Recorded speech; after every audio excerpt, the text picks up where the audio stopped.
All right. Welcome back, listener, to another episode of the Forest Brothers podcast. You know the vibes. It's your boy, Mutsa Chris Don, up in the cut with my brothers Nkosi and Samson. And as you can see, we brought back our boy, Mr. Emmanuel. He was such a hit in the other episode, so we said, you know what, sir? We'll give you another shot. We'll give you another chance to sit on the pedestal with us, and let's chat footy and all that good stuff. So, uh, let my brothers as well say hello to the wonderful listeners out there. Starting with the boy, Mr. Mongoro, and then we'll jump over to the boy, Mr. Emmanuel, and then we'll jump over to the guy, Mr. Sampson, and then we'll get started with the wonderful podcast. So, Nkosi, over to you, sir. Thank you, Mutsa. I'd like to say hello to all the beautiful listeners out there listening to the Frost Brothers podcast. I'd also like to say hello to my special guest, with the special guest here, Mr. Emmanuel, and also to my two brothers here, Mr. Mutsa and Mr. Samson, of course. Today was a very interesting Premier League weekend. Very, very, very nice. I'm feeling quite cold today. I don't know why, but I'm just quite cold, yeah, I would say, because there's a certain guy there that plays there at the team based at Stamford Bridge, and he's just doing some mesmerizing stuff. We won't talk about him today, but for the most part, I just wanted to just put it out there. I think he played, if you haven't seen it, you should definitely go tune in. He played the pass of the season. Wonderful pass of the season. But that's besides the point, listener. Let me stop waffling and hand it over to the brother Emmanuel to introduce himself. They enjoyed me so much on the last episode. He's like, you know what? Here you go, two more for you. Happy to be back, and thank you as usual for having me on the podcast. Also I feel like I'm not too sure. Hopefully, we can get confirmation there. But first guest ever on this show, yes? Okay, nice. This is wonderful. We're breaking records. My name's etched up there. I'm happy to be back. My name is Emmanuel, and hopefully, I make one or two people mad today. Dear listener, welcome. Welcome once again to the Forest Brothers podcast. Here with my two brothers, Mutsa Mongoro. Here with our special guest, Emmanuel. Like Mutsa said, we have a lot to get to today, and I cannot wait. Mutsa, please take it away. Easy money, I love it. Manu, you're not the first guest, but you might actually be the first Manchester United supporter guest. So, still enough.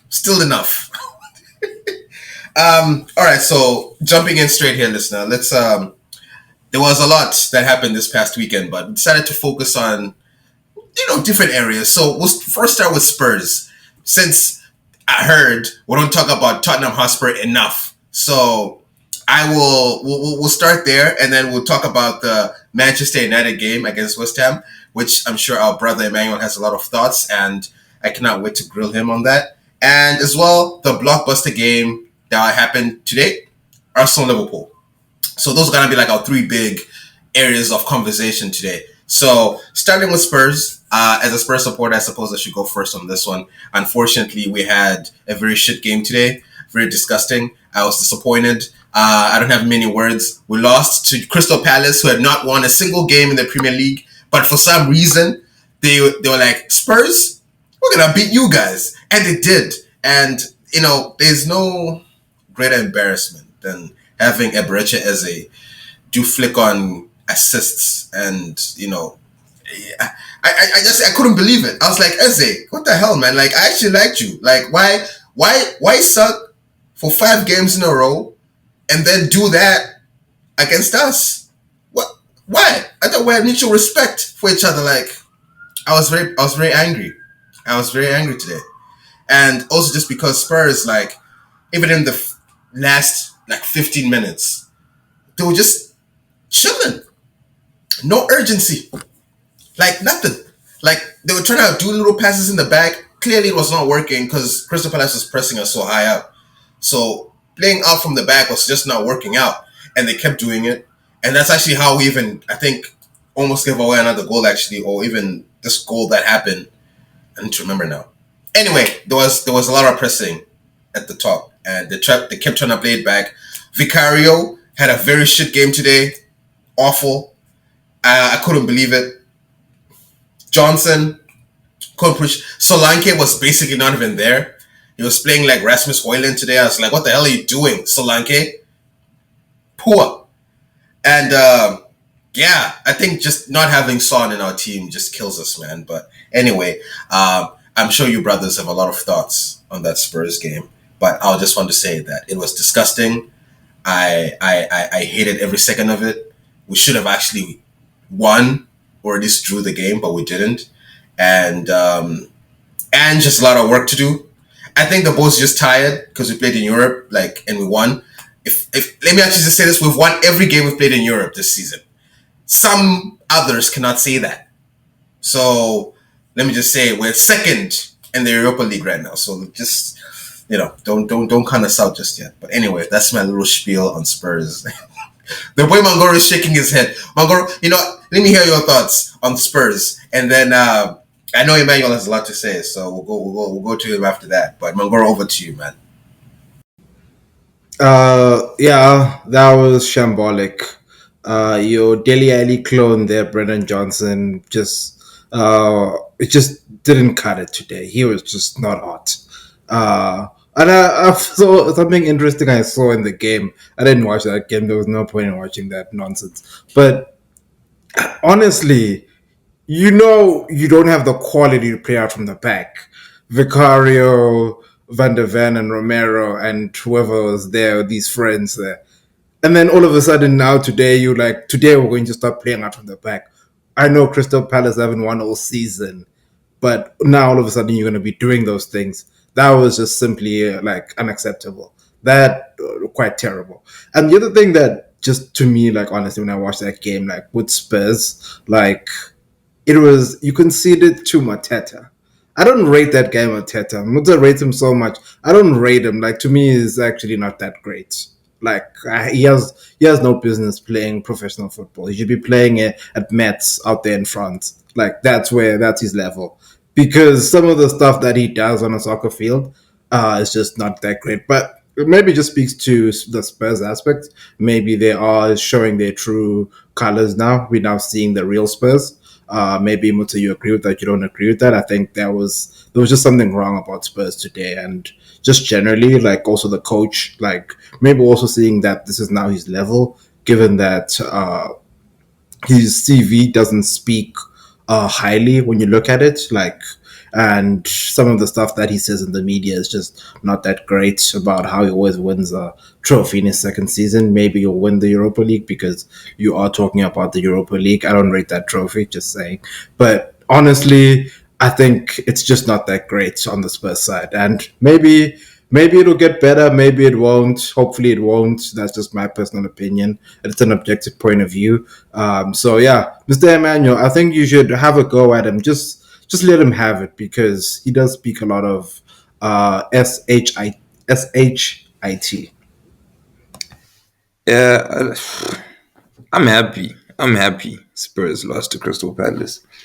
You could not have chosen a better opponent to lose to. That was. Yeah, I feel like this is the best possible team you could have lost to. When United played Crystal Palace, I saw what Eze was trying to do. I feel like this is always what Eze tries to do. He tries to go out there on the bigger stages and do something crazy. So unfortunately today it was you guys, tough luck. We've won all the games in Europe. It's weird. You guys, you're cosplaying Madrid. You go there to European games, you cosplay Madrid, you wear white, scary, start winning against AS as poor, farmers, plumbers. It's guys fixing roofs on Friday, Monday to Friday, they're fixing roofs. On Saturday, it's like, bite my kids, I'm gonna play some footy. And then they go and play Mutsa's team and they lose. You know what I'm saying? Like, it's Europa. I understand. United is playing terribly in Europe. I just want to put that out there because I know that's going to be a rebuttal. United is playing terribly in Europa, but United is playing terribly everywhere. This is not something we should be gloating about. Oh, Europa this, Europa that. And Spurs is interesting in its inconsistency because I've been trying to understand what exactly. I don't even know how to frame it. Where do your goals come from? Earlier I was even looking at all the results in Spurs games. It's haphazard. And it's different from Pep's style of play in that you can kind of see that there's, after all the build up, there's a focal point right at the end, and you're probably gonna get a Haaland, you're probably gonna get a Foden. If Bernardo is in a good position, he'll shoot it instead of passing it, something like that. You're not likely to see a Grealish goal, and all of this is by design. It's hard to see what exactly is cooking in Tottenham. Some days you got Brennan Johnson there. Now you've got Udogi. Now you've got whoever the CDM is. The other day you might see an assist from Vicario. It's just whatever. Go out there, guys, and play the game. Okay, coach. You know what I'm saying? It's Spurs, man. Spurs. But let me stop ranting. I went off on a tangent. You guys played Crystal Palace. You played poorly. You lost. That's unfortunate. You're not always gonna have Son, and even when Son is there, Son won't always. He won't always do anything. He's lost Harry Kane. He's lost his talisman. It's very unfortunate. I hope. Yeah, I was about to lie and say I hope you guys play better. I don't. This is very good. Over to you, Samson. Yeah, I found it interesting. You're saying Spurs only plays well when Son is there. Son is 32. He is on the way down as a footballer. He's not at his peak anymore. So I'm very surprised that that's where you are as a football club. And on top of that, I'll just say Spurs' star players. I don't know who Spurs' star players are. Like, do you guys have star players? Because you take Madison off when you need a goal, when you need to get back to the game. He comes off for a defensive midfielder. You take Kulusevski off. You put on a fullback. I mean, why? And I think this goes back to how Ange likes to set his team up, because I think given the personnel, he's very aggressive with the way he sets up. Typically, he doesn't even play a defensive midfielder. That's not what he's done this season. The deepest player, we've spoken about this before, the deepest player is usually Bentancur, who's more of an 8 than a 6. Then he's playing 2 10s, 2 wingers, and a striker. And the 2 full backs are really 2 wing backs. So you really only have 2 center backs defending, and that's why Van der Ven is running, he's doing 40 sprints a game. You guys are really testing that man's hamstrings. I don't know why you keep doing this to him. But the thing is here is you can't go. I don't understand how, as a coach, you go all out for 70 minutes every game, all out, high press, no defense, just attack. And if it doesn't work, your answer is let's put on defenders. Because you've done that a few times. There's a few times this season where you've been trailing in the last few minutes. We're seeing Romero in the box. We're seeing Udogi in the box. That's who you're relying on to get you a goal. And it's like, I don't know if this guy, I get he wants to play this like expansive football.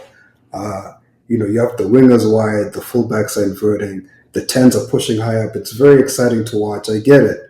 But does he have a plan B? Does he have a sense of like, hey, if this isn't working, we should switch to this? Because at some point it was very obvious that you guys should be going more direct. You should be playing 2 strikers. You should be playing 2 out-and-out wingers. And you should be playing 2 DMs just to like control those counterattacks. And you keep control of the game. But obviously you didn't do that. And it's like, this happens so many times. It's not the first time at the end of the game you're chucking crosses to people who shouldn't be in the box. So I just wonder, like Mongoro is saying, is this guy really cut out for this level? Because he's famously spoken about, hey, I get a lot of ideas from playing Football Manager. Maybe that's where his real talents lie, playing Football Manager. Because this real world thing, man, this is not Scotland. This is not Japan. This is not Australia, buddy. The Prem is different. You have to actually come with a plan, and yes, you will get hit in the mouth, and you have to respond. It's not every game you win 3-0. It's not every team that's scared to play you. teams will actually score goals and you actually have to respond and play differently. And I haven't seen him do that at all this season. So yeah, Muta, I don't know how you feel about this coach of yours. Hey man, we're Could getting I cooked. Go ahead, could I Magoro. quickly could I just quickly add to the misery? Coming into today, Crystal Palace were 18th. End of Sunday, they're in 17th position. Like, you've literally taken them out of the relegation zone. Well done, Spurs. Well done. That's all I have to say, Muta. Hey, my man, listen. It happens sometimes. I have to address you guys equally because Mangoro, you were hating. I know you care about Europa League. Chelsea plays there for a long time, so I know you rate that trophy. So don't come out here acting like you've been playing Champions League every season. You haven't. You've been in the pits in Europa for the last decade. So, Manu as well. Yeah, bro. Man United is 25th right now in the Europa League. So, come on. They also, instead of playing farmers, you're playing high schoolers. Like, when they say bye kids, the kids are like, all right, I'm going to go play Man United now. Like, that's that's what you guys are playing. And then, hey, man, but I can't lie, man. We're getting cooked. Actually, when I realized that Van de Ven, like, gets run to the ground, is like that last point, like that contentious issue where it could have been a red card. I don't believe it was gonna be. Yellow card sufficed, but like he looked so leggy. Like there's no reason he was gonna make that foul on. Was it Mateta? Like I know he's faster than Mateta, but I was like Van de Ven, like he was even a little bit ahead of him. Mateta actually outpaced him a little bit there, and I was like, what's going on here? And then obviously you had to foul the guy, and then thank God it wasn't a sending off. It shouldn't have been anyway, but it could have been given the quality of the referees we have now. It could, you never know. Any decision could just be a red card. You never really know like what's gonna happen. Like they could see something of like, hey, or VAR could just step in and be like, yeah, look at that again, sir. Or and it becomes something else. But yeah, man. Star players, Pedro Porro, I would say is a star player. I would say that Pedro Porro is up there. Um, you guys don't rate the boy Pedro, but Pedro he's got a pedigree about him. Let's not hate. Matters. Matters is a star. He plays for England, but I guess that doesn't mean much. He turns it on and off when he wants to. Star players. That's a tough one. Yeah, it's all stars. Let's just say that the whole team is just all star players. Yo, man, leave my squad alone, man. Right now in the league, I think we're 8th. So you guys are trying to make it like all doom and gloom, but let me even look at the Premier League right now in terms of the table. It's actually we're not too bad. We're not like in the bottom half. We're 8th, 13 points. 2 wins, and we're in the top 4. Chilling, we're good. So I'm not too worried just yet. I think in the 9 games that have gone on, we've won 4 of them. So and we've drawn 4, and we've only like lost 1 game. So yeah, sorry. That was not right. We've played 9, won 4, drew 1, lost 4. I had missed at dyslexia or kicking my ass. Sorry about that. Anyway, still not too bad. But anyway, that's how I feel about my boys at Spurs. Yeah, I hope to see better from them. But I By the do. way, if Spurs are the All Stars, I'd say this is the All Star team of the Sky Bet Championship. That's what they're the All Stars of. This Hey is man, no Premier League All Stars. listen. Well, you know what? And the thing is, our next 2 games are Villa, which I think will be a tough game, and then we play Ipswich, and then we play Manchester City on the 23rd of November. But that's kind of like our hardest game until like Chelsea in December, and then Liverpool like at the end of December. So I feel like we can win our next 3 out of 5, 4 out of 5. So yeah, but you never know with Spurs. You never know. But yeah, let's. I think that was a good grilling on Spurs there. So hopefully there's nothing left. If there is, feel free to speak whenever you want to speak on my boys. But yeah, you can't tell me anything I don't know already. We're quite terrible today.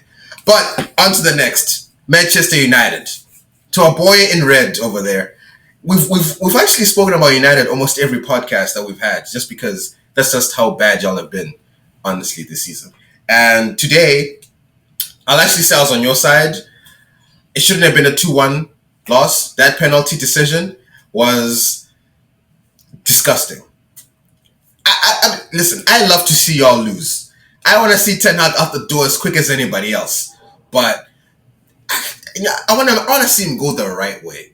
I want to see Antonio score a hat trick, Bowen score a brace, 6-1 embarrassment at Old Trafford. Ten Hag gets sacked. That's the stuff I want to see. Not just some light touch, Danny Ings box, 5-minute VAR check. It's a penalty. That's. But you know what? If that's what it takes for the boy to go, by all means, I support it. So anyway, actually, I guess we should turn into our Manchester United fan here in the sense of let's actually talk about the fact that United in the last 9 or 8 games, y'all have only won one game, and you've drew most of them. In Europe, as we're saying, Europa, you've drawn all 3 of your games in Europa. That's why you're 25th right now. You actually never won a game in Europe. I read a stat, or I heard a stat that during that game, that was the anniversary of your last win in Europe. It's been a year since Man United has won a game in Europe. So I was dumbfounded. So I can't imagine how that feels as a United fan. Even Spurs is better than that. That must be painful. So anyway, I'm just here like, Manu, do you anticipate that tomorrow morning, 8 a.m. headlines, Ten Hag gone? How much more time should this brother have, man? Because I don't know, man. Like, I've never seen a coach try so hard try so hard to be sacked. I've never seen it before in my life. Like, it just doesn't make sense. Anyway, I'll give you the floor, Emmanuel, since as our first United fan on the pod, I'm sure you're going to bring in some new insight that maybe we've never brought to the pod, since we are always usually biased. So over to you, Mr. Manu. I really don't know what it's going to take for us to get rid of him. I think even the players are trying at this point. Some of those posts, I've seen some of those posts. Garnacho is a pretty good shot. I think that was a crossbar challenge. May have missed on purpose. Not too sure. We're trying to get rid of him. Everyone's trying to get rid of him. Everyone wants him gone. I want him gone. I've seen death threats recently. Crazy. But I don't think he's fired. Unfortunately, I don't think he's fired. How many more chances should he have? None. Like, I think the most vexing thing is the fact that maybe it's not looking too great in terms of replacements. Maybe that's the issue. Or, because they've finally given, their backing to this guy, they just want to see him see it through, maybe. I don't know, bro. I don't know. I really don't know. It doesn't make sense. Sometimes it's even mind-boggling, his decisions. Because from the starting lineup, you see something crazy is cooking there, right? Fair enough. The game starts, even in the players, sometimes it's just really lackluster, but, neither here nor there. The game starts, the result isn't going as planned, and then, like Samson said, sometimes he goes and does what Ange does, and it's like, that's a very ridiculous decision for you to be making. You know what I'm saying? Like, who are you bringing on and why are you bringing them on? You're bringing this person on to do what exactly? Or someone is playing well and then all of a sudden they've been hooked. It just doesn't make sense, man. His decisions at every level of the game they're vexing. We haven't seen Ahmad play like full 90s, and I don't know why, because if you can sub on people like Anthony, Ahmad should be starting, Ahmad should be playing. Last game we had our right back playing Cam. Yeah, surprisingly, I think we scored first. Worst possible turn of events. Why? We were supposed to suck, but look now, it's almost vindicating his wild decisions. So when things like that happen, like, how do you even, as a fan, you're looking at it, you're like, why is this happening to us? We saw the board; they were all there in the stands. Everyone thought that was it. It wasn't enough. It was not enough. And to make matters worse, the refs hate us as well. We can't even get a draw. We've been getting draws reliably. We can't even get a draw no more because the refs hate us too. I saw Dalit came in. momentum, I guess. Kind of pulled out, didn't swing his leg or anything. So it was just really a coming together. Ings, old man, bro. Like, this is what I'm saying. You pack up, you leave your house, you tell your kids you're going to work, you go to work, this is what you're doing on the field. You get a touch from a young man and you drop dead. Come on, bro. Stand up. That was, and the worst part about that penalty is the very next game, Arsenal Liverpool was seeing Martinelli get rammed in the box, and he was on the ground trying to kick the ball because he was done, dusted, and that was fine, completely fine. Ref was like, no, don't even need to check that. That's fine, don't worry. But a small shoulder to shoulder contact over there by Ings, and it's straight pen. It doesn't make sense, man. But VAR is making some crazy decisions. It's making some crazy decisions. I think it was the last episode where you guys said before VAR, riffing was good. VAR is added to make things better. It goes worse. Doesn't make too much sense. But yeah, that's my 2 cents on what's going on with United. Is it going to get better? Probably not. But I feel like a lot of fans don't want it to get better. Not at the moment. We want it to get as bad as it can for him to leave. Because that's the best possible outcome. For him to leave, people are looking at maybe Rude, maybe who's this? I forgot who else was in the market, but let's take a look at some other people. Maybe a caretaker manager. That's not even bad. We could see someone take over for until interim until the end of the season. Try them out, try out a wild card and see, just try our hand and see how it goes. You know what I'm saying? If that doesn't work, we try snipe in the summer. Anything, something. Something has to give. And also in response to your previous point, Madison, a star player, he was sitting at home. He plays for England. He was sitting at home summertime with us. We were watching TV together, all of us. Me, you, you, and Madison watching the TV. we were watching Jude Bellingham play with Madison. But my bad, low tangent there. But yeah, I don't know how you guys are feeling about that. Please, Mr. Nkosi, if you have any insights on the United situation and the refs, please let us know. I'll just start off with the refs. We spoke about the refs last week. Another week this week, we're talking about these refs. Next week, we'll be talking about the referees again. The week after, and so forth and so forth. Those referees are an absolute disaster. Because you saw there was even a handball. I don't support Manchester United, but Danny Ings did hold the ball there. And he got a penalty. And that wasn't even checked. They're like, no, we're not going to look at that. We want the penalty. I don't know. Maybe even the refs are against Ten Hag at this point. Maybe they're trying to do something. And he comes out in the media and he says the decisions. I do agree with him. Today, I do agree with him. The other day when he played Mazraoui at 10, that was some criminal behavior. I do want to mention that. I don't know. United is a very interesting team in that I truly believe in Sir Jim and Omar and Dan Ashworth, Jason Wilcox, the people there, Sir Dave Brailsford, the guys they've brought in. These are top-notch football people that understand the sporting entity. And I don't know with Ten Hag if he has some leverage on them that hasn't been released to the public.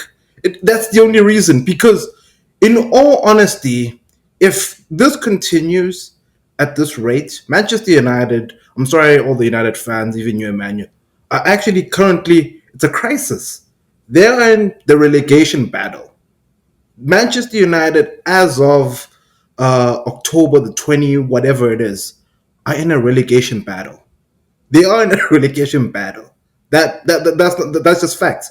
And with the players, when I looked at the game today, they were putting together their miss of the season compilation in one game, from Dallo to Garnacho and a few others. Some of the things they were doing, like, it was just amazing. Like, it was truly amazing what Manchester United were doing. And just to close out here on the manager piece, I don't know if it's an ego, also just going back to that, if it's an ego thing that now the ownership, they can't bring themselves to get rid of Ten Hag because they backed him over the summer and gave him a new contract. And now uh, it'll look like they failed. Sometimes you fail in life. And then you just need to accept you made a mistake, fix it by removing the person, bring someone else, and then just starting afresh. Maybe the season is salvageable. If they continue at this rate by probably October, I mean, end of October slash November, Manchester United season would be over. Like, it's done. Like, it's done. Like, there will be no salvaging it. And then what happens there? I heard Ole is very interested in coming back. I don't know if the Manchester United fans are ready for some of that trauma from that other brother. But in all honesty, that's pretty much where the club is at right now. And serious work needs to be done. Serious work. I don't know. It's not no more talking with the media and everything. Now we just need to look at the man at the helm, the man that picks the players and puts them on the field. That's where the buck stops at this point. And probably next week he'll probably do something, probably get a draw. We'll think it's okay. I think once he gets a draw, they don't talk about him. Like, and I think like when he gets a draw, we don't speak about him. When he loses, he's back. He's back. So I don't know there at Old Trafford what's going on. Samson, do you have some insights that the listener would like to know about with this guy? Because for me, like just Manchester United as a whole, as the biggest, because commercially it is the biggest football entity in the world. Like what it has become from the golden ages to what it is now, is that the new reality, or is it just that guy there who's just as arrogant as he is? So, big picture, um, not this, like what we're seeing right now. I don't think this is what United are. I think United are closer to what, let's say, no, not even what Spurs are, like, because Spurs are also underperforming right now. So it's like United are close to like currently they're supposed to be what Newcastle are, where it's like you are trying to get to the Champions League, but you're not quite there. But you might have some games where you fall back a little bit because that's the level of talent that's on the team, and that's what they've been. That's what they've realistically been since Ferguson left. Um, Now, if they had a better manager, then Moyes, maybe they could have pushed a bit more, signed some better players, build a new dynasty. But that's neither here nor there. Those mistakes have already happened. The point is, for the level of talent, they should at least be around the sixth position. That's all we know for sure. Um, but it comes down to the players he's picking, the tactics he's putting out there, and because that impacts what the players end up doing. The biggest, for example, I'll give you a quick example. The biggest chance that was missed today was by Diogo Dallo, the right back. He got he went on like an overlapping run on the right hand side, and he had a one-on-one. Keeper came out. He knocks the ball past him. He's in the box. He has the ball under control. He blazes it high and wide. Now, dear listener, I want you to understand, this is Fernando Torres levels of missing the goalpost. The post is wide open. There's no one there. The keeper came out. The keeper's outside of the box. There are two defenders behind him. One guy's trying to go, he's trying to run back to the goal, but he's not even there yet. The goal's wide open. He goes high and wide. And I know people are going to say, man, Dano, what the hell are you thinking? And people are going to get on his back, which you should. Any player on the pitch, even the goalkeeper, should be scoring that goal. But what I will ask is, why does he have that opportunity? You have so many attackers on the pitch, so many other better players who could have scored that goal. I'm just looking at the lineup here. You have Højlund on the pitch, Garnacho on the pitch, Bruno Fernandes, Rashford, Eriksen, all of whom would have been a better candidate, even Casemiro, to score that goal. And who, just by formations and just generally speaking, how you set up, all those players I just mentioned,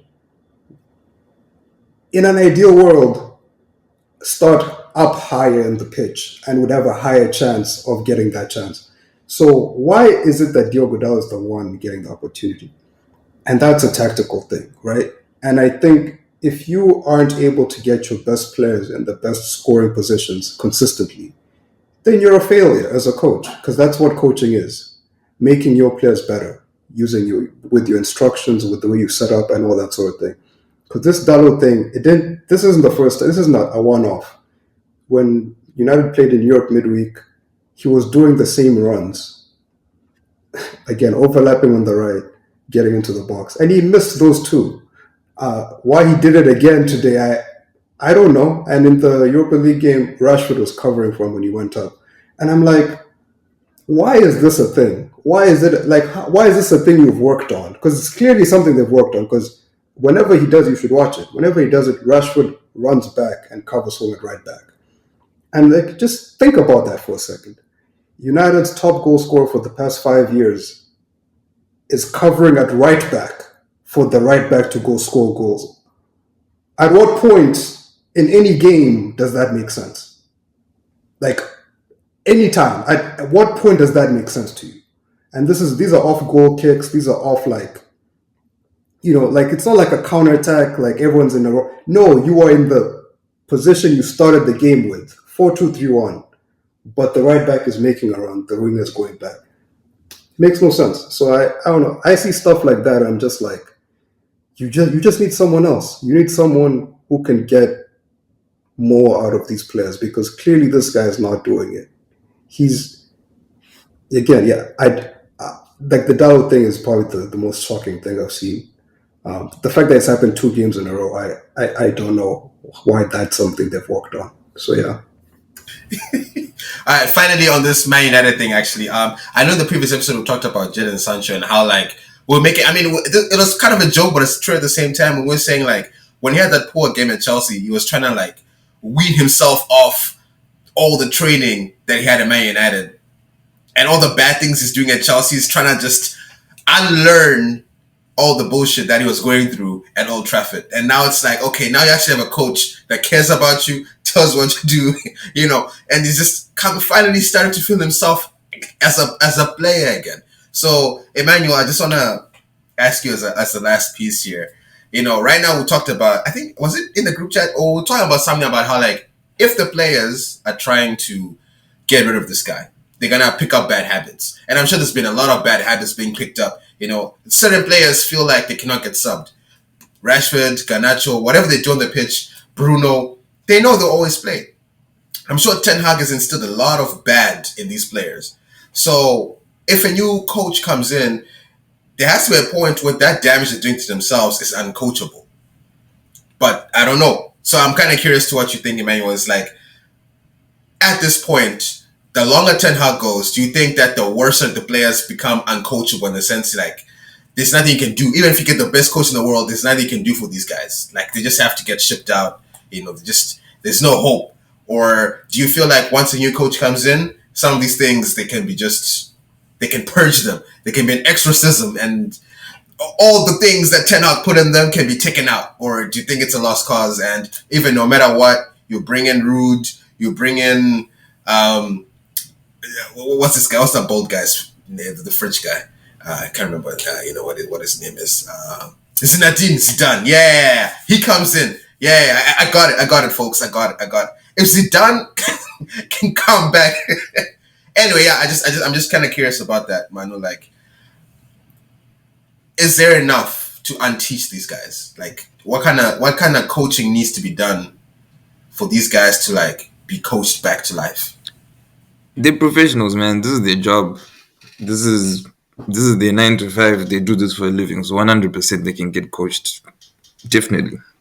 I don't think anything they're getting coached or they're learning is something that's like, seared into them. For example, like you can see, how many times have we seen a manager get sacked, and then a long-term manager, even just because they've got historically bad results, and then young fresh manager comes in and revamps it. He's got 28, 30, 32-year-olds playing like they're in their primes. It's just a little switch of philosophy, and you can definitely revamp everything. And a lot of these guys are also very young. Like Garnacho is young, Rizexi is young, Hoyland is young, Menu is young. Even Dallo is not that old, so it's not like teaching an old dog new tricks or anything. So I feel like as soon as we get someone new in, they don't even have to buy or sell. Just changing personnel and where everyone is doing things differently, this same squad can play well. It's not a bad squad at all. We might need a couple pieces here and there, but this is not a bad squad at all. It's all, well, not. It's not all on the manager. Sometimes you can see it's like, okay, cool. I admittedly earlier in the season, I had games where I'd watch and I'd be like, this guy kind of coached a win, but I don't know. Personnel just didn't execute well, but this was a well coached game. So every now and again you'll pull one or two of those out, and then now you're like, should he leave? Should he not? And then the next game you lose 6-0, and you're like, yeah, I know you can go. But yeah, nah. There's no permanent damage this guy's gonna leave on the players, especially because they're all very young guys. All of them are very young guys. You got even Delete coming from better situations. You know what I'm saying? So the odds are high that he keeps that prior knowledge as opposed to what's being learned recently. So yeah, we've still got a chance. We just need to get him out. Please just get him out ASAP. Nah, nah, this should, man. All right, cool. So, listener, on our last part here, let's talk about Arsenal, Liverpool. So, in case you didn't know, it was a 2-2 draw. Good game. Well, first half was really good, I have to say. The first half was amazing. Second half, oh my god, man. I did so much other stuff in the house when the second half was being played. Like there was nothing no entertainment. Like I think I was even on Twitter, I was on Instagram, took a nap, woke up, until like maybe the last 10 minutes. I think from the second half when it started until maybe like the 75th minute, I did not see Salah anywhere at all. He was not. I could not actually see him. Like I didn't know where he was, what it looked like, what his name was. I had no idea where he was. So, and then obviously he came back to life, and then things happened, and boom, boom, boom. They got the goal back. Good, we're all happy, amazing stuff. But Samson, how did you feel about the Arsenal game? Because as we were saying earlier, Gabriel went down injured. Timber went out injured. Cauliflower is out injured. He's not playing right now. Saliba is on a red. He's only going to come back against Newcastle. So in terms of your backline, you're playing, what is it, Scales? Skirts? Whatever his name is. He's part of your defense now. You brought in Nwaneri, and Saka, Arteta was even lying that, he's got a hamstring injury, and then he came in, he played a good game, but he was even hooked off, like, the 65th minute? So, or somewhere down the line, or maybe not 65th, but, like, he got hooked on, like, way later. So, anyway, I'm just kind of curious where you see the direction of, because remember, we talked about this last episode. I was like, yo, you're getting these red cards, but just getting injuries. So, if you keep, today they didn't get a red card, but, like, if you get a red card in the next game, oh my God, man, y'all are cooked. So, yeah, anyway, I was just kind of curious to hear what your thoughts were about that result. Arsenal are now 5 points behind Man City, 3 points behind Liverpool, I'm sure, 3 or 4. So it's not a great start to the season. And, it's not too bad so far. I'm sure you could catch up at some point in time. But Liverpool is playing well. They're managing games well. Man City, even though they're shit, they're still winning games. So can't count them out yet. Anyway, Samson, what are your thoughts on the game today, and what this looks like for Arsenal moving forward, given that your whole back line is just horrendous at this point? Well, actually, I thought we played a pretty good game today. Created some good chances. Obviously, the goals we conceded, not great. Like, I thought both goals were avoidable. Like the first one in the corner, Havertz 6'4" loses a header to 5'8" Luis Diaz. I don't know, like that shouldn't be happening. And I think it's just, Havertz went to sleep there. The second goal, Kivio misreads a through ball. because he thinks he can win it, he thinks he can head it, but he cannot. And for some reason, even though like you can see him looking at it, and he realizes at some point, I'm not getting this. Instead of just turning back and running, he kind of like does like a half jump, and then that wastes more time, and he can't recover. So both goals avoidable, but this, like in the big picture, this is the sort of game where you would accept a draw before the game, and even after, it's not like in isolation, it's not a bad draw because it's Liverpool, and the goals that you conceded, like especially the second goal, we conceded that goal because Gabriel wasn't on the pitch. Because I can tell you right now, it's not a glamorous stat. People don't pay attention to it, but defenders who win headers are very valuable, and Gabriel is probably one of the best in the league, if not the best, at winning headers. And it's something I know Van Dijk was praised for it when he joined Liverpool in the beginning, but it's such a huge skill because you have to read the flight and you have to actually make the right decision right time. Because if Gabriel's there, I can tell you what's going to happen is that the ball's going to come, he's going to read it, he's going to head it out for a throw or forward into like Declan Rice or someone. The attack is dead. With Kivio, it's a big opportunity. So on the balance of things, because Gabriel got injured, it's Liverpool. I'm okay with the draw. I'm cool with the draw. It just, yeah, like you said, it makes those red cards earlier a bit more. It puts a light on them because those were games we shouldn't really have lost or even dropped points in, and I think all of them, even the Man City one. I don't think Man City were going to be handling us with 11 men. Brighton, same thing. Bournemouth, for sure not, because right before, even with 10 men, we were about to score right before they scored. So they were for sure not even going to be in that game. So yeah, it just shows how big a deal those red cards have been, and why it's important that we don't get any more, because these are the days where you accept the draw, you accept the points that you lose, and you move on. But it feels worse because of those red cards, even though it's not really a bad result. I thought we played well, and I thought it was a decent game. But yeah, I don't know what are your thoughts on Mongor? It was a very interesting game. Yeah, I do agree with Mutsa in that the first half was a splendid to watch, better than the Liverpool Chelsea last week.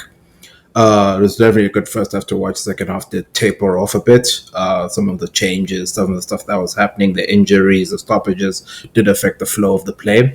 But when I watch the game, I want to focus primarily on firstly on Liverpool. In that Liverpool to me are an enigma this season, or just generally. Like I don't understand that team in particular. If you watch that first half and you look at the heat map of where Darwin Núñez was, that guy was playing CDM. That guy was sitting in front of his defense. I don't know if that was the tactic or if something was going on. That was very strange. Maybe he can't score goals now. He decides that he needs to go defend goals. I think that's his new position now. So it was very interesting. And Muta, you mentioned Salah being anonymous. I do agree it was an anonymous. And with Liverpool, that's why I mentioned it's an enigma. In that, if there's no penalty or there's no set piece or someone's not making a mistake, or the referee's handing you a penalty, you don't score. Like, that's pretty much what happened today. Today it was a set piece and then a mistake by the defense. And Samson, I'd like to say that for me personally, my opinion is that I blame Lewis Skelly because it was a comedy of errors. Because he was the one that had the ball, then he tried to play a through pass to Martinelli, who you could see was strained and tired, and then he was stuck in no man's land in like the middle of the field. If you watch the replay, you'll see him standing there, not knowing whether to press. I think it was Zoboslai, or to drop and then defend, or to go help out. So then what does that do? It pulls out Kivio, and then Kivio does whatever he did there. And then now, when Núñez is now running, that's when Salah came alive. Then he just did that diagonal run into the box because he knows that's where the danger is going to be. So that's why I looked like an easy goal. So for me personally, that second goal, I do blame Lewis Skelly. That's my thing. But just going back to Liverpool in particular, it's the patterns of play. Like, I haven't seen patterns of play from Liverpool like the last two games where Liverpool now have the ball and they're playing these incisive passes in between the lines. Luis Diaz or Salah or Nunez or Gakpo or Jota. Like I haven't seen it. Like it's either going to be something very interesting when they score, or it's going to be a Trent Cross, which they do love those, or Robertson Cross. So there's just so many things about Liverpool where I'm like, I don't know if they truly are there as people say they are this season, because there's just so many fundamental aspects about their game and where they fit, like in the terms of like where the other two teams are, where Arsenal and City are. So like when you look at like City, they're just efficient. Even when they don't play well, they're efficient. When you look at Arsenal, they have a strong defense and they have goals. Just that they have too many red cards. That's quite a conversation for another day. But in all honesty, when I look at like the two teams, I think Arsenal is in a better shape right now, because they dominated that first half. Liverpool were nowhere to be found like throughout the half. Like they were just their passengers. Like they were just chasing people around the field. Declan Rice was just having a field day. He was just doing whatever he wants there. He was cooking there, Mr. Testic Rice. That guy was having a master class. That guy, a master class there in the middle of the park. Defense was protected. Partey looked like Cafu at right back, handling Luis Diaz, even took him off. So there was just some aspects where I look at it now and I'm thinking to myself, like, okay, Arsenal, they have some good players there. Saka looked like he had a good game today. Martinelli was tearing Trent to shreds, but that happens every week now, so I don't think we need to be talking much about that. But there were just so many aspects in the game in itself where fine 2-2 does seem like a fair reflection, but in all honesty, I think Arsenal could have wrapped up this game much earlier if they were just a bit more clinical. Liverpool, they just need to go work on their style of play, because I don't know, this is just not going to cut it, especially against low block teams. Your Nottingham Forest already beat them this season with the low block, and all these other teams that have these nice low blocks are going to provide a problem for them. Not unless these referees are going to give them more dubious decisions, have they've done this season, and they're going to continue doing in the episodes in the next games to come. But for me, like that's how I saw the game. It was, I wouldn't say clear cut, but there were some aspects that definitely need to improve it. But I did have a good game. Like I mean, not a good game, but like I did enjoy watching the game. But that's just my personal opinion. But Mr. Emmanuel, do you share those same sentiments, or to you it was like, I'm so drained after what United did, and I'm gonna bother watching this thing? Uh, yeah, I was very drained actually, but I won't lie. It was a good Sunday blockbuster. It was a good game. It was a very good game. The first half, like you man have said, was probably the highlight of it. But not to say overall, because even in the second half, that's when Salah lit up and started putting numbers on the board. So overall, I enjoyed the game. I enjoyed the game. I'm not too mad at it because it's actually weird how Salah can have a good game and be invisible for a large portion of it. Because, like Musa said, there was a period of time where he was nowhere to be seen at all. You'd think like, when you're seeing two big teams going against each other and they got a star player each, and that's the banister, that's the promo. X versus Y. You'd think Saka was going against himself. There was no Salah to be seen whatsoever. But I guess that's how big players do. You could be invisible for 70% of the game. What's important is when you do get that opportunity, put it in. I was laughing with Muta earlier. If you watched the Salah goal, Nunez got that through ball. He chased it down. That man is so bad. He is so bad. He almost tore something trying to make that assist. but yeah, thankfully Salah was out there. My FPL is popping thanks to those two men. So yeah, it was a good game. I feel like in terms of which team is looking better right now, I'd probably give it to Arsenal. As long as all their personnel are there and they got no injuries, no suspensions, I feel like I would probably see Arsenal as the bigger powerhouse when a matchup like that. Liverpool is going to have to do a lot more work when they're playing with practices or the dark arts, because these guys are dangerous, man. These guys are dangerous. If you don't set piece FC, low block FC, you gotta watch out for those boys. those boys can make you fight to get your goals out. So yeah, when it comes to games like this, they definitely have to have some kind of more more structure, more ways of getting their guys in. Because if, like we saw today, if Salah is put to sleep, then nothing. All you have is Trent and VVD on them corners. And if Havertz is not like a days ago, you're probably not gonna win that ideally. So yeah, they're gonna have to be more creative in that regard. You can't always rely on the Egyptian to do the thing. But yeah, hopefully we get a lot more blockbusters like this moving forward. It's been tough watching City. These days they're not doing it like they used to. We need more entertainment. United, is tough watching them. Yeah, Spurs, can't say. Arsenal, these are the type of games, because Arsenal actually delivers. Liverpool actually delivers. So we need actually, the league needs to wake up and give us more of these games, more of this caliber, because this was a good game. Yeah, unfortunately, with all these international breaks, I don't know if this caliber is gonna be too. We're gonna probably get a lot more boring games than exciting ones. To be honest, I think so. I just think it's not. It can't be. Just given the amount of games that these guys are playing, like I just don't see how it happens. But yeah, we'll have to see. I'm sure Pep. Maybe that's why Pep has just had his foot off the gas for a little bit, because he could just tell, like, yeah, man, Arsenal, just where they're going. That's not. I just feel like that figures. He doesn't have the incentive to really ride his guys. It's like, okay, Arsenal right now, Liverpool right now, I can probably hack it. Like Pep last season, their 1-0 win, or against Southampton, or whatever the case was, Pep would have been on their ass. Like the whole week, these brothers would be puking every single day because that nigga is killing them. This time around, I think he's just like, all right, guys, nice. On to the next, right? Cool. And that's that. There's no reprimand. There's no. It is what it is, man. You're just gonna keep pushing. And now we're already like 5 points away from Arsenal. So, it is what it is. But anyway, yeah. So listen, I think we're looking forward to hopefully a lot more games coming. Boys, an awesome episode.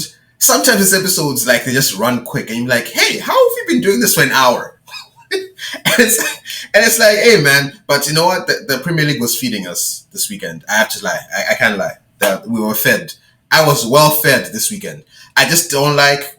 Maybe there's an episode for later. I just don't like the scheduling of these games. There's no reason why we have top 6 teams playing all at the same time. Like, give us a variation. Why am I watching Everton Fulham as the last game on a Saturday? Like, come on, man. Like, put that one in the beginning. Like, don't give me that. Now I have to watch fucking McNeil get injured, like, in the 70th minute. Like, come on, man. Don't do that to me. Like, so yeah, I think that's the only thing they need to fix, the scheduling, because they're killing us, man.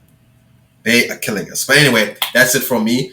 Boys, last thought, so we can say goodbye to the listeners. I'll start with the boy, Mr. Sampson, and then on to the boy, Mr. Kosi, and then our guest will close us out, Mr. Emmanuel. So over to you, Sampson, and then Kosi. Dear listener, thank you for once again being with us here today with the Forest Brothers podcast. Grateful to be here with my two brothers, Nkosi Mutsa. Great to have you guys. Emmanuel, great having you on this week as a guest.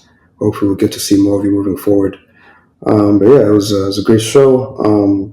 Really enjoyed the discussion, and yeah, looking forward to more games and hopefully less red cards, because we cannot handle it. We really cannot. So yeah, see you next time, dear listener.